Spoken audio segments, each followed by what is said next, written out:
The opposition in that state will reveal how it intends to pay for its election promises just 2 days out from the final vote. Both leaders have hit the campaign trail as they attempt to secure crucial votes in a tight election. Deb Frecklington will this afternoon unveil her party's costings, including a pledge to return the budget to surplus in the next 4 years. The Premier has kicked off a campaign blitz in the southeast of the state and demanded the opposition leader reveal how she would deliver her promises. Annastacia Palaszczuk and the Deputy Premier, Stephen Miles, spoke a short time ago. This is a very important election. Well, today is the day for Deb Frecklington to reveal her costings. As was pointed out last night, they have $26 billion of unfunded commitments that they've been telling the people of Queensland about. Today they need to say exactly what their funding source is. And if they cannot say exactly where that funding source is, the people of Queensland should not trust them. I have been very upfront. We're using $4 billion of borrowings to make sure that we keep people in work and we are focused on our economic recovery plan. And it's a very clear choice. With me, people know me, what you see is what you get. The choice is myself, someone who has your interests at heart, or Deb Frecklington, someone who is untried and who is untested. With me, my focus is on jobs. Our government is 100% focused on jobs.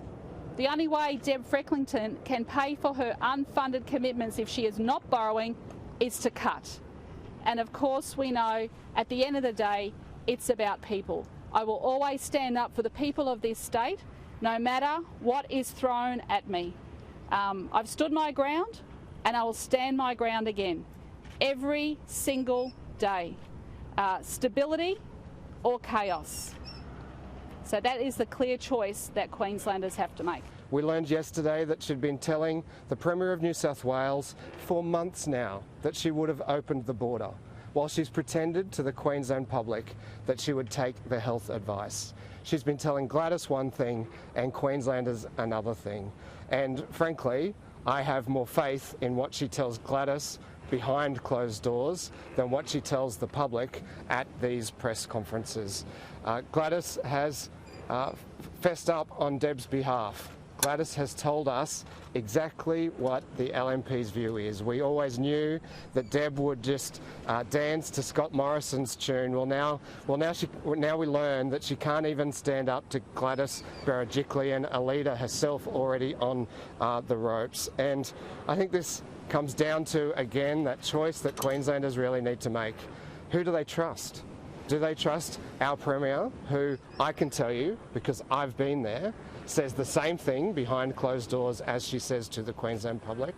Or Deb Frecklington, who clearly says to her mates, her close friends, she described her as a close friend in the LNP, that she would have opened the borders months ago, she would have kept them open. That is the choice that Queenslanders have to make. Unfortunately, they're making that choice without all the information that should be to hand. So it's useful that they now know that what she's been telling Gladys, but they don't know how she's going to fund all of those election commitments as well as that reckless rush back to surplus. And be sure to tune into Sky News this Saturday from 5 p.m. Queensland time, 6 p.m. Eastern Daylight Time for live rolling coverage of the election. Kieran Gilbert will be joined by an all-star panel of Alan Jones, David Littleproud, Murray Watt, Pauline Hanson, Paul Murray, Laura Jays, Andrew Clennell and many more for all the reaction and results as they happen.